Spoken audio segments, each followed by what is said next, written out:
রামফাল গ্রামের পরিত্যক্ত এক মাঠের পাশেই ছিল শ্বেতনাগের বিল। গ্রামের সকলে শ্রদ্ধা ভক্তি করত সেই বিলকে। প্রচুর খাবার দাবার ফলমূল আসত শ্বেতনাগের জন্য। সেই গ্রামের সাপুড়েরা সাপের বিষ দাঁত ভাঙত না, তারা নিজেদের মধ্যে মিলেমিশে থাকত। সাপুড়েরা সাপের খেলা দেখিয়ে নিজেদের জীবিকা নির্বাহ করত, কিন্তু সাপের কোনো ক্ষতি করবার কেউ চেষ্টা করলে সকলে রুদ্র মূর্তি ধারণ করত। ধীরে ধীরে গ্রামে জনমানুষের সংখ্যা কমে আসে। দিন যত গড়াতে থাকে, নিজেদের জীবনকে সুন্দর করবার জন্য জীবিকার খোঁজে সব মানুষই প্রায় গ্রাম ছেড়ে চলে যেতে থাকে। শুধু পড়ে থাকে বৃদ্ধ সাপুড়ে রামরতন এবং নগেন। হায় রে, যুগ যে কিভাবে পরিবর্তন হয়ে যায়!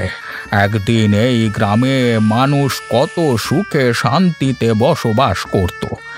আজকে রুজি রোজগারের খোঁজে সবাই শহরে। শ্বেতনাগ, তোকে ছেড়ে আমি কোথাও যাব না রে। আমি আজীবন তোর সাথে আছি এবং শেষ নিঃশ্বাস অবধি থাকব। রামরতনের দু চোখ বেয়ে জল গড়াতে থাকে। ওদিকে কেউ জানে না, এই গ্রামে থেকেও লক্ষ লক্ষ টাকা রোজগার করে নিজের সম্পত্তি গুছিয়ে নিচ্ছে নগেন। সে থাকে গ্রামে, কিন্তু প্রতি শনিবার সে শহরে যায়। শুনো নগেন, আমি তোমাকে বলে দিচ্ছি, এবার কিন্তু আমার সেরার সেরা প্রোডাক্ট চাই, না হলে কিন্তু খুব অসুবিধা হয়ে যাবে। আমি সব বুঝতে পারছি সাহেব, কিন্তু ওই শ্বেতনাগ আমাদের গ্রামের একমাত্র সম্পদ। আমি কি করে আপনার হাতে তুলে দিই বলুন তো? তুমি যদি না পারো তাহলে চাকরিটা ছেড়ে দাও, আমি অন্য ব্যবস্থা করে নেব। কিন্তু তুমি এটা জেনে রাখো, আমি যেমন তোমার জীবনটা সাজিয়েছি তেমনই তোমার জীবনটা উজাড় করে দিতে আমার বেশিক্ষণ লাগবে না। বাবু, আপনি শুধু শুধু রাগ করছেন। আমি সে কথা আপনাকে বলিনি। আপনি একটা কথা বুঝতে পারছেন না, ওই সাপের একজন শুভাকাঙ্ক্ষী আছে, তাকে মিথ্যে বলাটা ঠিক হবে না। তিনি আমার গুরুজন মানুষ। তুমি যে এতদিন গ্রাম থেকে সাপ চুরি করে এনে আমাকে বিক্রি করছিলে, সেটাও কি তাকে জানিয়ে করছিলে? আশা করছি না। তাহলে কি তুমি এখন সাধু সাজবার চেষ্টা করছো? না বাবু, সেটা করিনি। তাহলে তুমি আমাকে কবে এনে দিচ্ছ ওই শ্বেতনাগকে? দেখি বাবু। দেখি বললে তো হবে না। তুমি যত তাড়াতাড়ি পারো এনে দিলে আখেরে তোমারই ভালো হবে। আমার কিন্তু টাকার পরিমাণ বাড়াতে হবে। এই তো পাক্কা ব্যবসায়ীর মতো কথা বলছো। বস, তোমাকে আমি এবারে না হয় 2 লাখ দেব। খুশি তো? নগেনের দু চোখ লোভে চকচক করে ওঠে। সেই রাতে প্রচণ্ড দুর্যোগ, চারিদিকে ঝড় বৃষ্টি হচ্ছে। নগেন একটা কালো কাপড় মুড়ি দিয়ে বৃষ্টিতে ভিজতে ভিজতে চলল সাপের বিলের দিকে। অন্ধকারে তার হাতে একটা শাবল দেখা যাচ্ছে। বিদ্যুতের আলোয় যতটুকু দেখা যায় তাতে সেই শাবল দিয়ে বিলটাকে ভাঙতে লাগলো নগেন। দুঃশালা, এখানে নেই মালটা, তাহলে নিশ্চয়ই রাম জ্যাঠার কাছে আছে। নগেন রাগে ফুঁসতে ফুঁসতে আবার চলল রামরতনের ঘরের দিকে। ঘরে পৌঁছাতেই জানালা দিয়ে উঁকি মেরে দেখল রামরতন খাটের উপরে ঘুমাচ্ছে, আর তার মাথার কাছে গুটুলি পাকিয়ে শুয়ে আছে শ্বেতনাগ। শালা বুড়ো, খুব পীড়িত ওই সাপের প্রতি। আজকে সমস্ত পীড়িত বের করে দিচ্ছি। নগেন ভীষণ এক ধাক্কায় ঘরের দরজা খুলতেই রামরতন ধর্মড়িয়ে উঠে বসল খাটের উপর।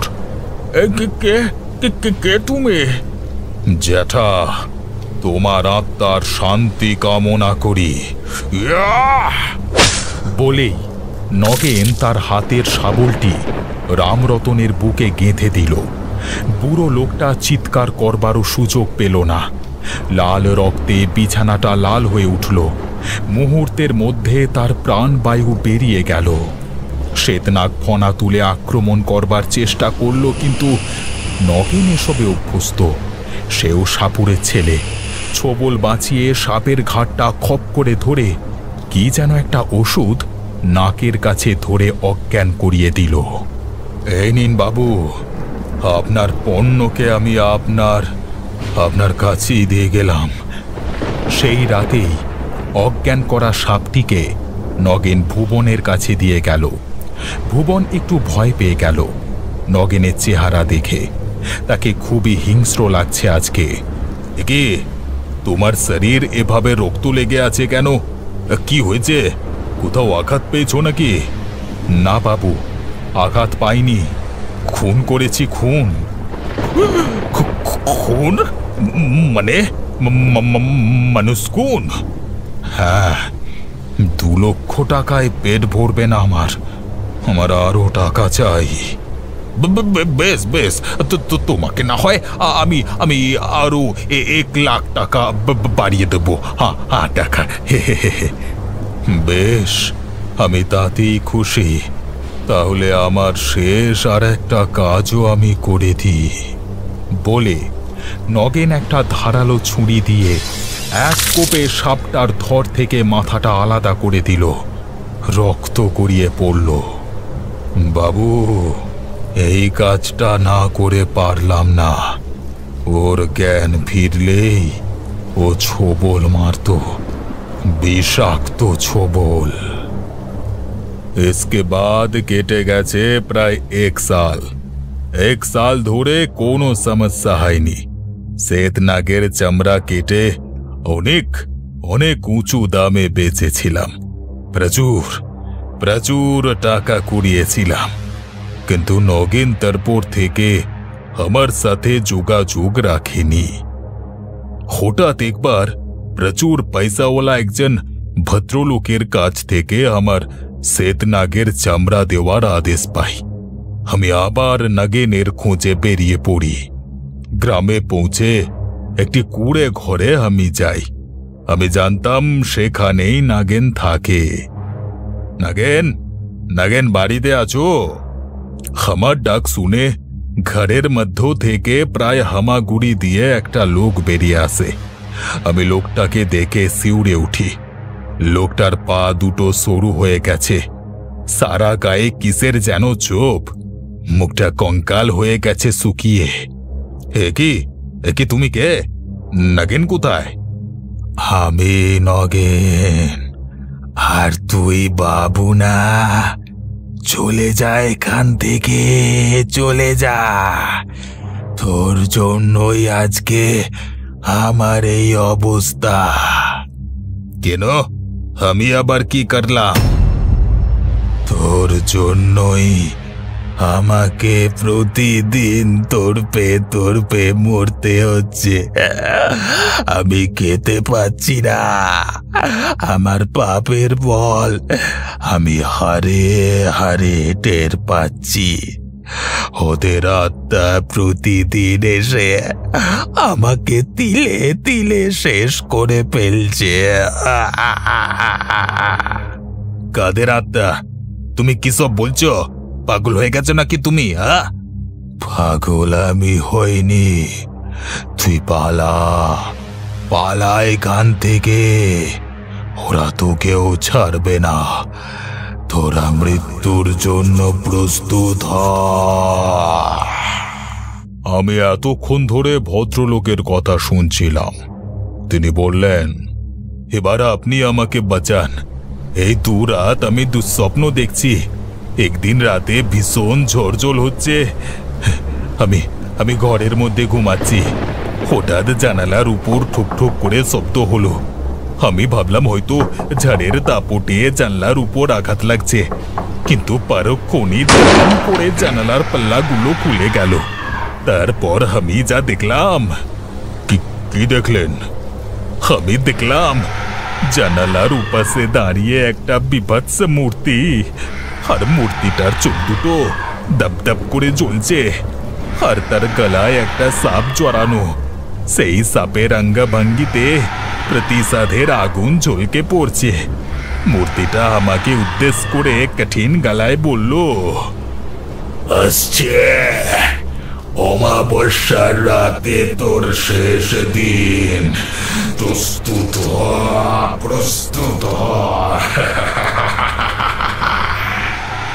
এবার এবার আপনার কাছে আমার একটাই অনুরোধ, আপনি আমাকে বাঁচান। আগামীকালই অমাবস্যা। আপনি আপনি কিছু না করলে ও আত্মা আমাকে মেরে ফেলবে, আমাকে বাঁচান। আমি এসে পৌঁছালাম ভুবন বাবুর বাড়ি। বাড়িতে পা দিতেই আমার মনের মধ্যে কু ডাক ডাকতে শুরু করলো। দূরে এই সন্ধ্যের মধ্যে একটা দাঁড় কাক কেমন যেন কর্কশ সুরে ডেকে উঠল। আমি এই মুহূর্তে সাধনায় বসতে চাই তোমার বাড়ির উঠানে। সাধনায় বসলাম, সামনে ধুনি জ্বালিয়ে মন্ত্রপাঠ করতে থাকলাম। এরই মধ্যে চারিদিকে যেন ঘূর্ণি বায়ু বইতে শুরু করলো। আমি উচ্চস্বরে মন্ত্রপাঠ করে চলেছি। ওম কালী কালী কবালিনী, ওম মা কালী কালী কালী কবালিনী। এমন সময় দেখলাম বাড়ির উঠান বেয়ে অজস্র সাদা ধপধপে সাপের দল কিলবিল করতে করতে এগিয়ে আসতে লাগলো আমার দিকেই। ওরা এসেছে। ভুবন বাবু ভীষণ জোরে চিৎকার করে উঠল। আমি দেখলাম সাপের দল ঘিরে রেখেছে একজন ভয়ঙ্কর মূর্তিকে। মূর্তিটা আমাকে বলল, আপনি কি চান বলুন, তাহলে আমার ইচ্ছেটা পূরণ করুন। যে আমাদের জীবন নিয়ে ছেলে খেলা করেছে তাদের আপনি শাস্তি দেওয়ার সুযোগ দিন, আমরা প্রতিশোধ নিতে চাই। সেই জন্যই তো আপনাদেরকে ডেকেছি। আপনি আপনি কি বলতে চাইছেন? কি বলছেন আপনি? আমার কথা শুনে ভুবন বাবু চিৎকার করে উঠলেন। আমি বললাম, নিরীহ মানুষ এবং সরীসৃপের প্রাণ নিয়ে ব্যবসা করবার আগে ভেবে চিন্তে কাজ করতে হতো। এরপরই তাদের আত্মা ঝাঁপিয়ে পড়ল ভুবনের উপর। ছেড়ে দে আমাকে, আমি বাঁচতে চাই, ছেড়ে দে আমাকে। ভুবন আর কথা বলবার সুযোগ পেল না। সাপের আত্মা ক্রমাগত ছোবল মারতে মারতে একদিকে যেমন ভুবনের সারা দেহ বিষাক্ত করে দিল, তেমনি অন্যদিকে বৃদ্ধের আত্মা তার আক্রোশ মেটাতে লাগলো ক্রমাগত ভুবনের শরীরটাকে ছিন্ন বিচ্ছিন্ন করে।